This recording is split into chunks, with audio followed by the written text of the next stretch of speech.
Breaking news. December 20వ తారీఖున 6 రాజ్యసభ స్థానాలకు దేశవ్యాప్తంగా 6 రాజ్యసభ స్థానాలకు ఎన్నికలు జరగబోతున్నాయి. అందులో 3 రాజ్యసభ స్థానాలకు ఆంధ్రప్రదేశ్ నుంచి జరుగుతున్నాయి.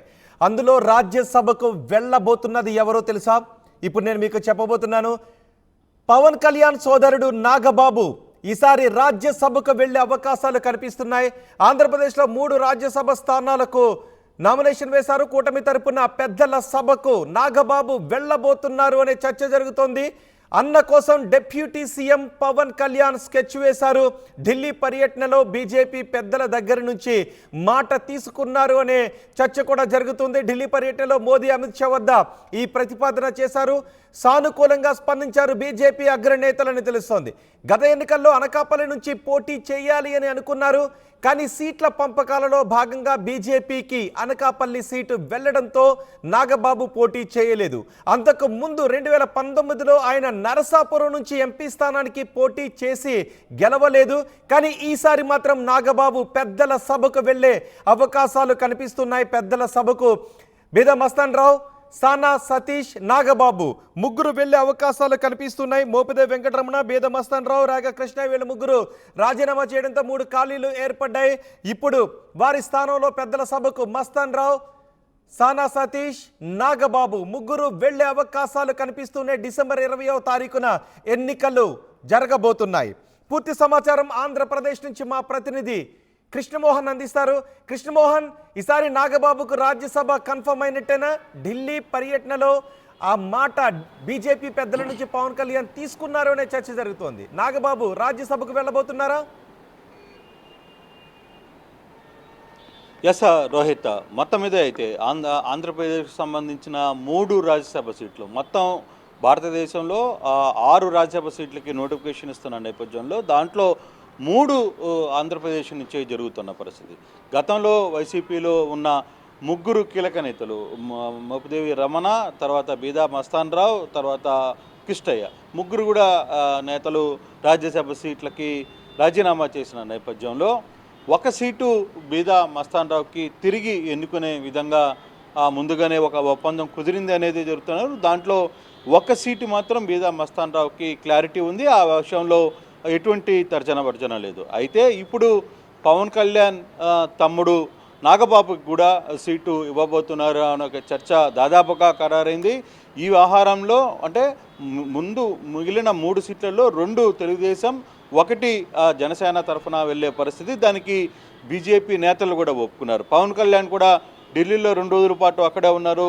తన అన్న కోసం కొంత లాబియింగ్ చేశారు. అమిత్ షా దగ్గర కావచ్చు, మోడీ దగ్గర కావచ్చు, చాలా క్లియర్గా కొంత ఈ సంబంధించిన వ్యవహారంలో కొంత అవుట్పుట్ అయితే తీసుకున్నారు. కొంత ఇన్ఫర్మేషన్ ఇచ్చినప్పుడు వాళ్ళు కూడా సానుకూలంగా స్పందించారు అనేది చాలా క్లియర్గా అర్థమవుతున్న నేపథ్యంలో నాగబాబు సంబంధించిన వ్యవహారంలోకి వస్తే అనకాపల్లి నుంచి గతంలో ఎంపీ సీటుగా పోటీ చేయాల్సింది. కానీ కొన్ని అనివార్య పరిణామం వల్ల బీజేపీ సీటు కోరడంతో అక్కడ సీఎం రమేష్కి సీటును కేటాయించిన పరిస్థితి అయితే ఉంది. అక్కడ ఆయన ఎంపీగా గెలుపొందిన పరిస్థితి. అయితే ఆ సీటు వ్యవహారం తర్వాత జనసేన తరఫు నుంచి ఒక రాజ్యసభ సీటుకి ఖచ్చితంగా ఇవ్వాల్సిన పరిస్థితుల్లో నాగబాబు త్యాగం చేశారు కాబట్టి నాగబాబుకి ఇవ్వాల్సిన పరిస్థితి ఉంటుంది అనేది మొదటి నుంచి టీడీపీలో ఒక చర్చ అయితే జరుగుతుంది. ఆ దిశగా ముందుకు వెళ్తున్న పరిస్థితి అయితే ఉంది. దానికి పవన్ కళ్యాణ్ గడిచిన 2 రోజులుగా ఢిల్లీలో వ్యవహరించిన తీరు, ఢిల్లీలో కొంత నేతలతో, కీలకమైన నేతలతో ఈ ప్రతిపాదన పెట్టినట్టుగా కూడా సమాచారం ఉంది. దానికి ఓకే చేసిన సందర్భం కూడా చాలా స్పష్టంగా కనపడుతున్న పరిస్థితి అయితే ఉంది. సో ఇప్పుడు 2 సీట్లు కన్ఫర్మ్ అయినాయి. 1 బీదా మస్తాన్ రావు సీటు తిరిగి ఇవ్వాలనే ఒప్పందం మీద బీదా మస్తాన్ రావు, రెండవది నాగబాబు, జనసేన తరఫున నాగబాబు. ఇక మిగిలిన 1 సీటు కోసం చాలా ప్రయత్నాలు అయితే జరుగుతున్నాయి. టీడీపీలో కొందరు నేతలు గతంలో సీట్లు త్యాగం చేసిన పరిస్థితి. దీంట్లో ప్రధానంగా దేవినేని ఉమా పేరు వినపడుతున్న పరిస్థితి ఉంది. అలాగే అశోక్ గజపతి రాజు వాళ్ళిద్దరు కూడా పదవులకి త్యాగం చేసిన పరిస్థితి ఉంది. గతంలో కొన్ని ఈక్వేషన్ల నేపథ్యంలో అక్కడ ఎంపీలకు కావచ్చు, కొంతమంది ఎమ్మెల్యేలకు కావచ్చు, ఇద్దరు కూడా తమ సీట్లను మైలవరం నుంచి ఉమా అక్కడ త్యాగం చేసిన పరిస్థితి ఉంది. మరోవైపు శ్రీకాకుళం జిల్లా, విజయనగరం జిల్లాలకు సంబంధించి అక్కడ ఎంపీగా పోటీ చేయాలని అనుకున్నప్పటికీ కూడా మరోవైపు అక్కడున్న కొత్త ఈక్వేషన్ నేపథ్యంలో అశోక్ గజపతిరాజును కూడా పక్కన పెట్టిన పరిస్థితి, త్యాగం చేసిన పరిస్థితి ఉంది. అయితే ఇప్పుడు కొత్తగా ఈ నేపథ్యంలో సానా సతీష్ ఖచ్చితంగా సానా సతీష్ పేరు తెర మీదకి వస్తున్న పరిస్థితి అయితే చాలా క్లియర్గా కనబడుతుంది. ఫస్ట్ ఫేజ్లో ఈ ముగ్గురులో సానా సతీషే మొదటి స్థానంలో ఉన్నారనేది పెద్ద ఎత్తున చర్చ జరుగుతోంది దానికి సందర్భంగా. ఎందుకంటే సానా సతీష్ ఆయన కూడా ఎంపీ సీటు నుంచి పోటీ చేయాలనుకున్నారు, ఆయన కూడా కాకినాడ సీట్ నుంచి పోటీ చేయాలనుకున్నారు. అక్కడ జనసేన కొంత ఈక్వేషన్ నేపథ్యంలో అక్కడ సానా సతీష్ కూడా తన సీటుని త్యాగం చేయాల్సిన పరిస్థితి వచ్చిన నేపథ్యంలో కొంత ఈక్వేషన్స్ ఎక్కడికక్కడ మారుతున్న పరిస్థితి. దీంట్లో సానా సతీష్ గత ఎన్నికల్లో టీడీపీ తరఫున బ్యాక్ ఎండ్లో పెద్ద ఎత్తున నెట్వర్క్ చేశారు, చాలా కార్యక్రమాలు చేశారనేది పార్టీ కీలకంగా వ్యవహరిస్తున్న నేపథ్యంలో సానా సతీష్కి ఆ ప్రామిస్ జరిగింది అనేది స్పష్టంగా కనపడుతుంది. అయితే మరి ఉమా పరిస్థితి ఏంటి, లేదు అశోక్ గజపతిరాజు లాంటి సీనియర్ నేతల పరిస్థితులు ఏంటి అనే దాంట్లో వాళ్ళని ఎక్కడో ఒకదక్కడ అకామిడేషన్ చేయాలని ఆలోచిస్తున్న నేపథ్యంలో ఇప్పుడు ప్రధానంగా తెర మీదకి వచ్చిన పరిస్థితులు అంటే డిసెంబర్ 20వ తారీఖున ఎన్నికలు జరుగుతున్న నేపథ్యంలో దీనికి సంబంధించిన వ్యవహారంలో ఎలాగో వైసీపీ నుంచి ఎంపీలు ఎమ్మెల్యేలు ఎవరు సీట్లు లేరు కాబట్టి వాళ్ళు ఎవరు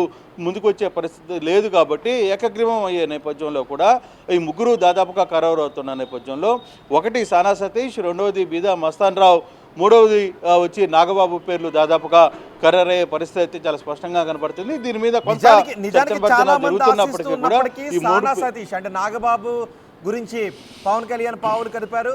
ఈ సానా సతీష్ తీసుకుంటే నిజంగానే కాకినాడ ఎంపీ సీట్ను ఆయన ఆశించారు.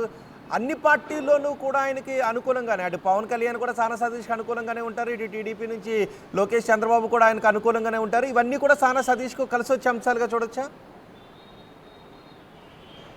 డెఫినెట్గా సానా సతీష్ విషయంలో ఆ రెండు పార్టీలు గతంలో కూడా 2 సీట్లు ఇస్తామన్న పరిస్థితి, జనసేన నుంచి ఎంపీ సీట్లు ఇస్తామన్నారు, తెలుగుదేశం నుంచి కూడా సీట్లు ఇస్తామన్న పరిస్థితి అయితే ఉంది. దాంట్లో ఆయన కొంత ఈక్వేషన్స్లో అక్కడ జనసేనకి ఇవ్వాల్సిన పరిస్థితి వచ్చినప్పుడు ఆయన కూడా త్యాగం చేసిన పరిస్థితి. పార్టీలో అటు పవన్ కళ్యాణ్తో కావచ్చు, ఇటు లోకేష్తో కావచ్చు, అటు చంద్రబాబుతో కావచ్చు చాలా కీలకంగా వ్యవహరిస్తున్న సానా సతీష్ వ్యవహారంలో డెఫినెట్గా ఆ పేరు ముందుకు వచ్చే పరిస్థితి ఉంది అనేది చాలా స్పష్టంగా కనబడుతుంది. ఇప్పుడు తాజాగా కొంతమంది నేతలతో కూడా నేను మాట్లాడినప్పుడు చాలా క్లియర్గా సానా సతీష్కి ఆల్మోస్ట్ క్లియర్ అయిందని చెప్తున్న పరిస్థితి. సో ఇప్పుడు ఒక బీదా మస్తాన్ రావుకి సంబంధించి ఆయన రాజీనామా చేసే ముందు అక్కడ ఒక ఒప్పందం జరిగింది, బీదా మస్తాన్కి తిరిగి అదే సీటుని ఇస్తారు అనే ఒక వ్యవహారం జరిగిన నేపథ్యంలోనే ఆయన తిరిగి తెలుగుదేశం నుంచి ఎన్నుకోబోతారు.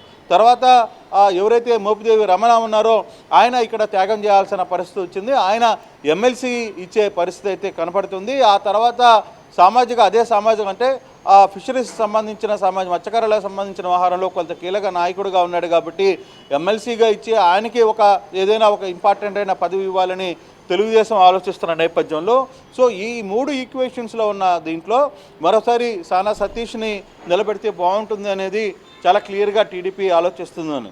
మరోవైపు ఇప్పుడు దేవినేని ఉమా పరిస్థితి ఏంటి, లేదు అశోక్ గజపతిరాజు లాంటి సీనియర్ వ్యక్తులున్న పరిస్థితులు ఏంటి, చాలామంది ఇంకొంతమంది కూడా పార్టీలకు త్యాగం చేసిన పరిస్థితి. గతంలో ఇప్పుడు మనం కానీ చూసుకుంటే కొంతమంది మాజీ మంత్రులు కూడా గతంలో సీట్లు వదులుకున్న పరిస్థితి, వాళ్ళందరికీ కూడా కార్పొరేషన్స్లో కొన్ని సీట్లను కేటాయించి అక్కడ వాళ్ళ పదవులు ఒప్పజెప్పారు, వాళ్ళందరికీ కూడా కొంత అకామిడేషన్ చేసిన పరిస్థితి అయితే ఉంది. సో అక్కడ కొంత అది క్లియర్ అయింది కాబట్టి ఆ వ్యవహారంలో ఇక రాజ్యసభ సీటుకు వచ్చేసరికి కొంత ఈ వ్యవహారంలో సానా సతీష్ బ్యాక్ ఎండ్లో ఈస్ట్ గోదావరి, వెస్ట్ గోదావరి ఇతర ప్రాంతాల్లో చాలా కీలకంగా వ్యవహరించారు, కొంత ఆ పార్టీకి సంబంధించిన వ్యవహారాలన్నీ కూడా చూసుకున్నారు అనేది పెద్ద ఎత్తున చర్చ ఉంది. గతంలో ఆయన చేసిన పరిస్థితి కూడా అది. సో ఆ బ్యాక్ ఎండ్లో ఆయన చాలా తీవ్రంగా ప్రయత్నించారు కాబట్టి సానా సతీష్కి ఒక సీటును కేటాయిస్తే మరోవైపు బీదా మస్తానికి ప్రామిస్ ఏదైతే ఉన్నారో బీసీ సామాజిక వర్గం, అందులో యాదవ్ సామాజిక వర్గానికి సంబంధించిన వ్యక్తిగా చాలా కీలకంగా వ్యవహరిస్తున్న పరిస్థితుల్లో సో ఆ సీటుని తన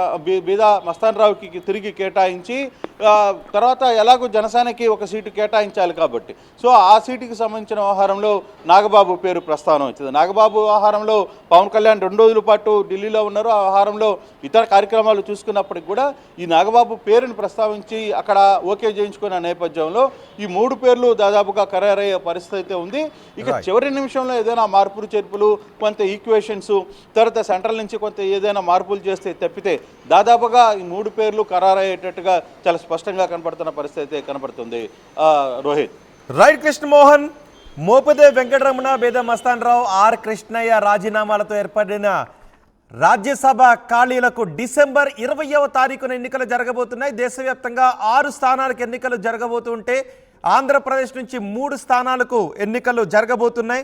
సో ఇక్కడ ముందుగా మాట్లాడుకున్న ఒప్పందం ప్రకారమే బీద మస్తాన్ రావుకును మరోసారి రాజ్యసభకు పంపిస్తున్నారు.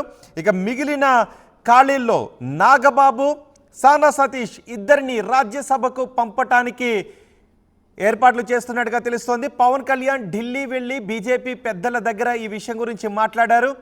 అమిత్ షా, మోదీ ఇద్దరు కూడా సానుకూలంగా స్పందించినట్టుగా తెలుస్తోంది. సో నాగబాబు ఇప్పుడు రాజ్యసభకు వెళ్ళబోతున్నారు. సానా సతీష్ కూడా మొన్నటి ఎన్నికల్లో ఆయన కాకినాడ నుంచి పోటీ చేయాలని అనుకున్నారు, కానీ కొన్ని ఈక్వేషన్స్లో భాగంగా ఆయన పోటీ చేయలేదు. ఇటు నాగబాబు కూడా మొన్నటి ఎన్నికల్లో పోటీ చేయాలని అనుకున్నారు, కానీ పోటీ చేయలేదు. ఆయన 2019 ఎన్నికల్లో నర్సాపురం నుంచి పోటీ చేశారు, కానీ ఈసారి మాత్రం ఆయన పోటీలో నిలబడలేడు. జరిగే ఎన్నికల తర్వాత ఇద్దరు కూడా రాజ్యసభకు వెళ్ళబోతున్నారు.